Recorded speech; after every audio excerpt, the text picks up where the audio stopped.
भाजपच्या नेत्या पंकजा मुंडे या नावापुरत्याच भाजपच्या नेत्या राहिल्या आहेत का? त्यांच्यापेक्षा कमी क्षमता असलेले महाराष्ट्रातील नेते, आमदार, खासदार होत असताना पंकजा यांनाच पक्ष दूर का ठेवत आहे, असा प्रश्न त्यांच्याही मनात येत असेल. म्हणायला त्या पक्षाच्या राष्ट्रीय सचिव आहेत, पण प्रत्यक्षात गेली 5 वर्ष त्यांना साईडलाईन केल्याचं दिसून येत आहे. राज्यसभेसाठी महाराष्ट्रातून 3 जागा होत्या आणि त्यानुसार 3 नवीन खासदार केले गेले. भाजपमध्ये येऊन 24 तास पूर्ण होण्याच्या आतच माजी मुख्यमंत्री अशोक चव्हाण यांना मोठी संधी मिळाली आणि ते खासदार झाले.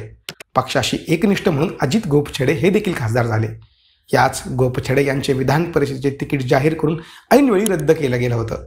बाबरी मशीदच्या घुमटावर चढून पाडण्याच्या कामगिरीचं बक्षीस त्यांना यातून मिळालंय. या यादीमध्ये तिसऱ्या नशिबवान नेत्या ठरल्या मेधा कुलकर्णी. कोथरूडची हक्काची जागा त्यांना चंद्रकांत पाटलांसाठी 2019 मध्ये सोडावी लागली.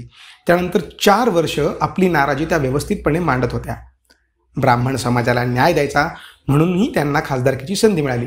पण भाजप हा माझ्या बापाचा पक्ष आहे असे म्हणणाऱ्या पंकजा यांना पुन्हा पक्षाने प्रतीक्षाच करायला लावली आहे. पंकजा यांच्यावर राजकीय विजनवासाची वेळ का आली, याचाच शोध या निमित्ताने घेऊया. विनोद तावडे, चंद्रशेखर बावनकुळे यांना 2019च्या विधानसभा निवडणुकीत पक्षाने तिकीट नाकारले. आता ही दोघेही पक्ष संघटनेत महत्त्वाची जबाबदारी सांभाळत आहेत. पंकजांना या निवडणुकीत परळीमधून तिकीट मिळाले. पंतप्रधान नरेंद्र मोदी यांनी त्यांच्यासाठी सभाही घेतली. पण 2019च्या या निवडणुकीत धनंजय मुंडे यांच्याकडून त्यांचा पराभव झाला आणि तेथूनच त्यांच्या राजकीय घसरणीला खऱ्या अर्थानं सुरुवात झाली. देवेंद्र फडणवीस यांच्या पक्षांतर्गत विरोधक म्हणून पंकजा यांची 2014 ते 2019 दरम्यान ओळख झाली. याच वादातून मग त्यांच्याकडील खात्यांना कट लावण्याचे उद्योग झाले. कधी काळी पंकजा यांचे समर्थक असलेले राम शिंदे यांच्यासारखे नेते देखील देवेंद्र फडणवीस यांच्या गोटात गेले. राम शिंदे यांचाही 2019च्या विधानसभा निवडणुकीत पराभव झाला. पण ज्यांच्या सभांमुळे राम शिंदे यांची मते वाढायला मदत झाली, त्या पंकजा मात्र पदाविनाच राहिल्या.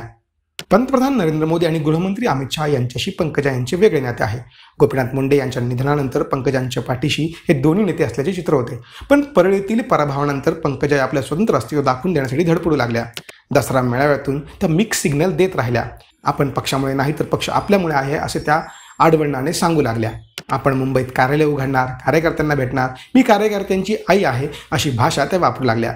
त्यांच्या काही वक्तव्यातून त्या पक्ष सोडणार असल्याचा अर्थही देखील लावण्यात आला.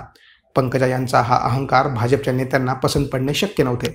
त्यात फडणवीस यांचे विरोधक एकनाथ खडसे हे पंकजांच्या व्यासपीठावर आले. त्याचाही फटका पंकजा यांना बसल्याचं बोललं जाते.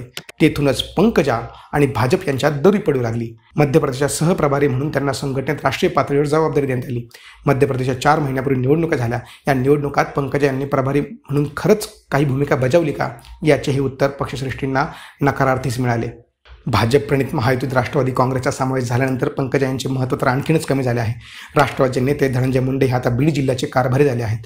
ते पंकजा यांची ताकद आणखी क्षीण करण्याचा प्रयत्न करणार हे स्वाभाविक आहे. भावनिकदृष्ट्या हे दोघे भाऊ बहीण एकत्र आल्याचे सध्या चित्र आहे. पण राजकारणात नात्यांना स्थान नसते. धनंजय हे कठोर राजकारण्याप्रमाणे पंकजा यांचा बीडमध्ये प्रभाव कमी करणार आहेत. पंकजा यांच्या भगिनी प्रीतम मुंडे या भाजपच्या बीडमधील सध्याच्या खासदार आहेत. प्रीतम मुंडे यांना निवडून देण्यासाठी धनंजय यांच्यावर त्यांना अवलंबून राहण्याची वेळ आली आहे. या साऱ्या बाबी असल्या तरी पंकजा यांचा पक्षाला काहीच उपयोग नाही. पक्षाविषयी जाहीर नाराजी व्यक्त करणाऱ्या मेधा कुलकर्णी खासदार होऊ शकतात, पण पंकजा का नाही? फरड्या व्यक्त्या म्हणून पंकजांचा पक्षाला उपयोग झालाच आहे. निवडणुकीच्या काळात त्यांच्या सभा व्हाव्यात म्हणून पंकजांना मागणी असते, पण त्याच पंकजांना पदासाठी सतत डावलले जात आहे. वंजारी समाजाचे नेतृत्व पंकजांकडे आजही आहे. भागवत कराड, रमेश कराड अशा अनेक वंजारी समाजातील नेत्यांना भाजपने संधी दिली तरी पंकजांना ते पर्याय ठरू शकत नाही. राज्यातील संपूर्ण ओबीसी समाजात खतखत आहे. त्याचे नेतृत्व सध्या राष्ट्रवादीचे नेते छगन भुजबळ यांच्याकडे आपसुकच आलं आहे.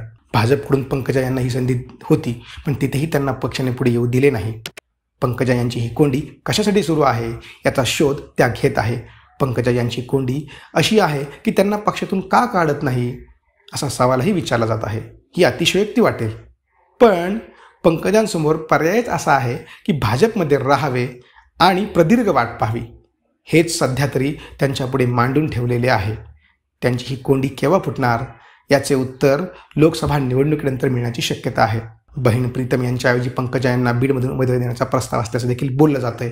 तो पर्याय प्रत्यक्षात आला तर ठीक, पण नाहीच आला तर प्रश्न कायम आहे. पंकजा यांना भाजपमधून का काढत नाही? ही माहिती तुम्हाला कशी वाटली आम्हाला कमेंट करून नक्की सांगा. तसेच असेच नवनवीन माहितीपूर्ण व्हिडिओ पाहण्यासाठी लेट्सअपच्या सर्व सोशल मीडिया प्लॅटफॉर्मला फॉलो करायला विसरू नका.